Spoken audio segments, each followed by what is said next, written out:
Should we talk Wolves now? So should we talk about a team that isn't playing anymore? Yeah, where do the Wolves go from here, Mr. I, Grant? I think you trade everybody because it's too expensive and you just got to get back. Whoa, did you know that they're going to be a second apron team? Did you know? I hadn't heard. Yeah, no, like what?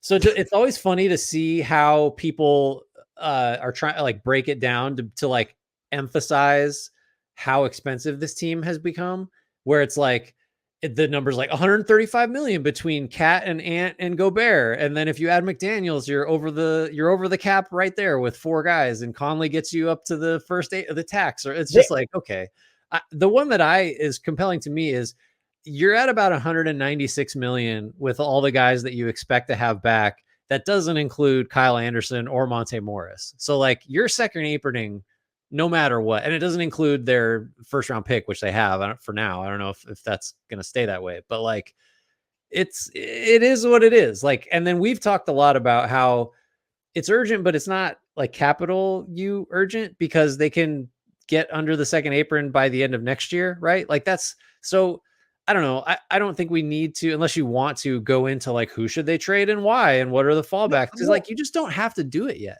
No, you don't. And then the other thing is you just made it to the conference finals by beating the reigning champ.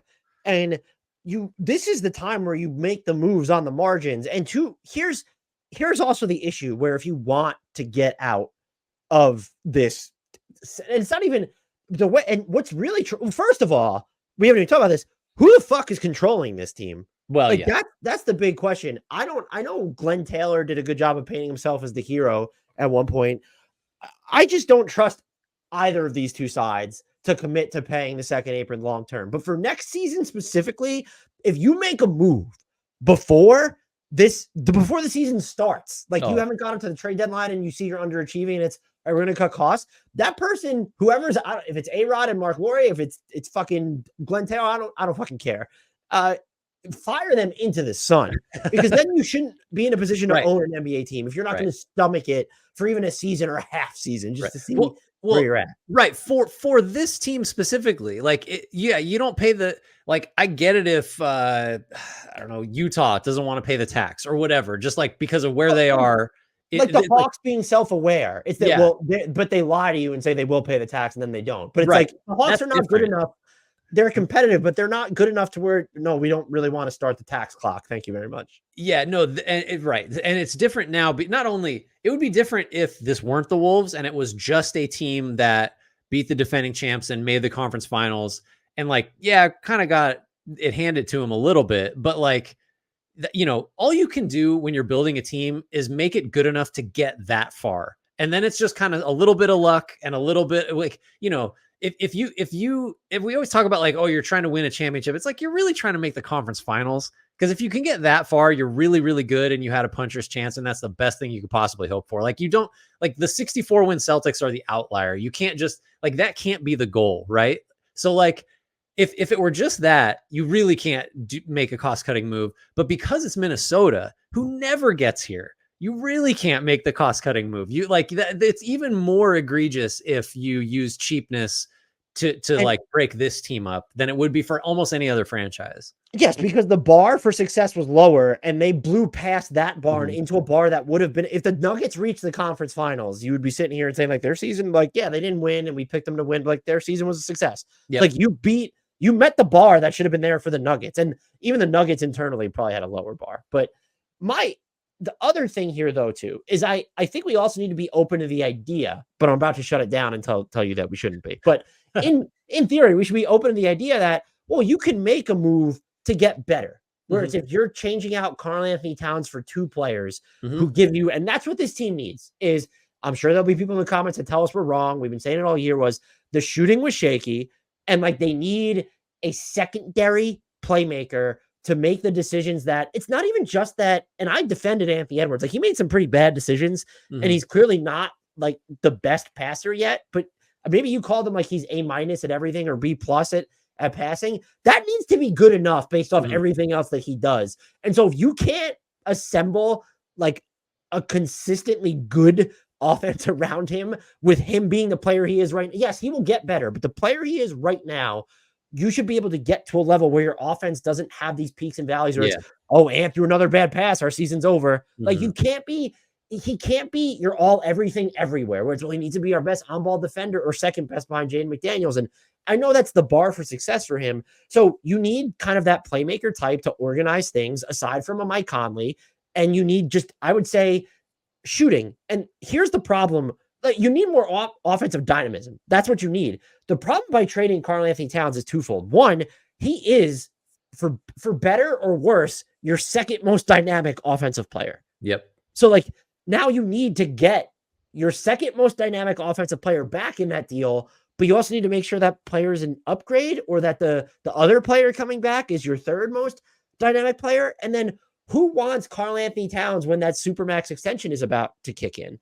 And I think there were teams, I won't go as far as underrated, because the playoff stuff, the fouling, the peaks and valleys on offense is weird. But I mentioned this before. We weren't talking about the Wolves, so I don't even know why I said it. But I said it in this podcast. People did not discount enough how much materially different his value is on offense when you shift him from the 5 to the 4. He gives you the ability to do that. That doesn't mean he's still as valuable at the 4. And so I do think a team would give up value for him, but where's the move? Like, what are the players? I had thought about, like, if you were able to get, and it would take a third team, but it's like, if you could sub out Karl-Anthony Towns and get like Bogdan Bogdanovic and DeJounte Murray, this team would be, you'd have all sorts of rotation. Like, is Mike Conley coming off the bench then? What are we doing here? But like, why are the Wolves doing that when they have Clint Capella and Onyeka Okongwu and now Karl-Anthony Towns on there? Then Karl-Anthony Towns and Trae Young would be a defensive disaster. If you're also looking to cut costs, though, as part of it, so let's just, and I know you want to say something. I'll wrap it up here. I swear. In a vacuum, we should be open to the idea that you can trade Karl-Anthony Towns just because his money's so big. And I think that aside from Ant, I know people will be appealing, like Jaden McDaniels will appeal to people, but I still think that Karl-Anthony Towns to me is the second most intriguing player on this roster.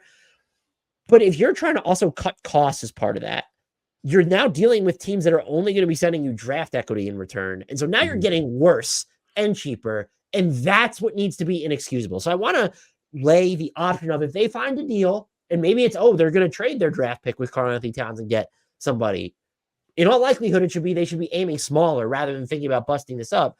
I just don't, if you're looking to save money, you're invariably just going to get much worse, I think. And that's the big issue. I think that's right. I think, I would agree just with the general idea of, like, not any and every Karl-Anthony Towns trade would draw the ire that we're talking about of, like, that you did this to get cheaper. This is ridiculous. Like, because you have Naz Reid, and everybody likes to talk about, like, you kind of slot Naz Reid in there, you get a lot of Karl-Anthony Towns at like a fraction of the price. It's not that different.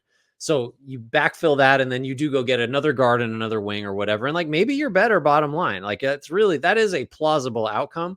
I do think, and we haven't really talked about this, like the counter to, because I think we're in lockstep on the idea of, like, you don't have to do this now. Like, it's crazy. Please don't make a knee jerk. But like, because his salary is so big, I think the fact that there are some teams that like could take him into cap space and, send you back someone much cheaper, like that option might go away.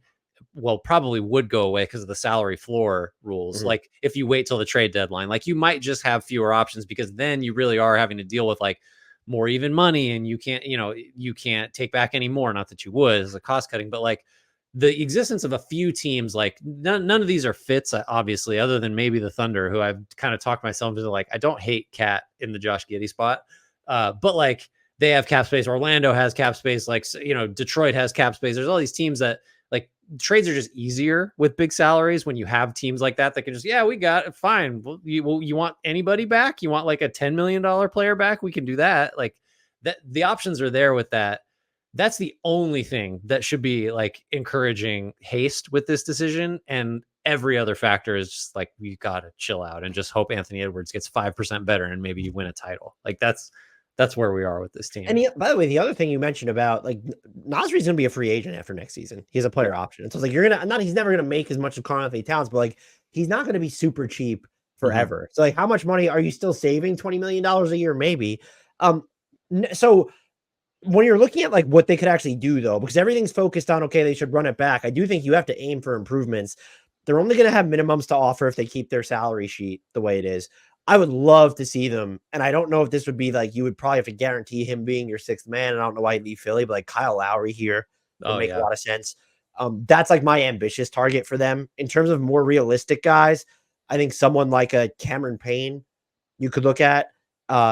Could you also like, I don't, what is Spencer Dinwiddie's market going to be? I'm assuming he'll get more than the minimum, but again, if he's promised X amount of playing time, so like those are like, that's kind of your bet. Like, and those are even aiming high. It would be great, by the way, if the Warriors waive Chris Paul and Chris Paul's like, yeah, I'll go to Minnesota. Yeah. He's starting him. That'd be interesting. Um, Go ahead. I was going to ask, do you think Kyle Anderson or Morris will be back? I mean, they're just going deeper into the tax, but they can't. They could bring them both back. Well, and also then you have a salary slot to trade in the middle of the year. My guess would be that Kyle Anderson still has more value, so he'd be the one to bring back. And the Monte Morris stuff just didn't work out for them. Right. But that's also, you could bring him back.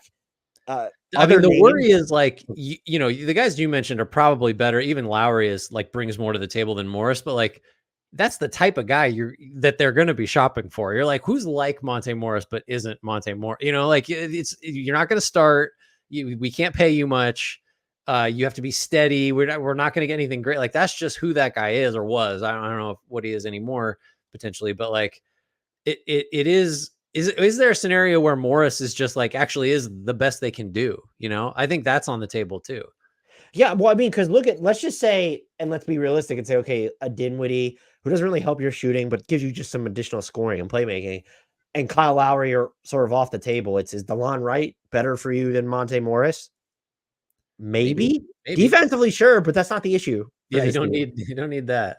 Yeah, I mean, probably not actually, because Wright is just like so low usage. He just gets on the ball and gets off it and doesn't like do a whole lot with it. Morris might be better. And then it's like when you're getting into, I mean, and also if you would prefer them to shoot, or you're gonna have to go out and get a separate shooter type deal. I don't know.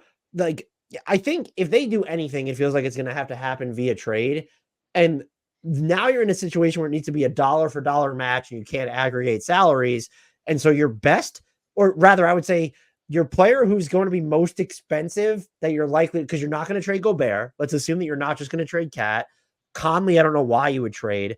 Anthony Edwards is not going to be traded. So then it's okay. Well, Naz Reid is making $14 million. Like, what would it take for you to actually think about parting with Naz Reid? And if the answer is, well, like, it just doesn't make, we want to have that button to push if we do decide to move Cat in the middle of the season. But by the way, that's going to be tough because when teams don't have cap space in the middle of the season, how do you square those deals? Just become tougher to square away. And then it's Nickeil Alexander-Walker, whose salary is actually declining from this season to next at $4.3 million. You're not going to trade Jaden McDaniels at 22.6, at least I don't think. And so even someone like a Javon Carter would make a lot of sense for this team. You can't get him unless you're going to give up Naz Reid, basically, just because of the way the salary matching is working there. So they're in a really weird spot. I think it'll be easier for them, this was my roundabout way of saying, to add shooting to the rotation, where it's like, could we get someone I like for them? And he was playing in Atlanta and looked pretty good. And he's looked good when he was playing in Washington, Garrison Matthews. Get someone just come in, he'll chuck threes, and sometimes he'll get going downhill. If you wanted to go super nuclear, it's just like, if you put a first round pick on the table, would the Thunder give you Isaiah Joe? I mean, that'd be phenomenal if they would, if you're Minnesota. Probably not, because you're helping out. They already did this. They helped out Dallas. It's like, we're really going to do this again. So, but like, I guess my point is, I think even talking about the names, like Isaiah Joe is really good. So like a Garrison, like I think you could add someone maybe slightly better than Garrison Matthews, or Garrison Matthews himself, just as an example. And like, your team is like stocked enough to be better next year. And like the other thing too that we can't discount is now you've had this entire season of going through all of this. And it's like, you're going to get improvement from Anthony Edwards. Jaden McDaniels should be better. He was better on offense for most of the playoffs. He should be better during the regular season. I know Gobert and Conley are another year older, but I just would caution, and I know fans are not thinking this way, but any media members who think that they need to sort of blow it up or trade, like make a big trade, or even if the Wolves are thinking along these lines, it's the absolute earliest I would even consider it is at the 2025 trade deadline. And that's only because, or if they're like just missing expectations by a Yeah. galaxy. Right. They're healthy and they're like 7th in the West for some reason. It's like, okay, well now we Well, got. what if they're 7th in the West, but like still 20 games over? Well, yeah, that's possible. I would say it almost would have more to do with like, well, it's so like if Cat is having a shit season and has been healthy and is just playing terrible, but then like how are you trading that guy? That makes it even harder if you wait till the deadline, and that's the situation you're in. Yeah, we're team. What should we call our team for? Like team patience? That's not catchy enough. Team don't do anything stupid until the trade deadline.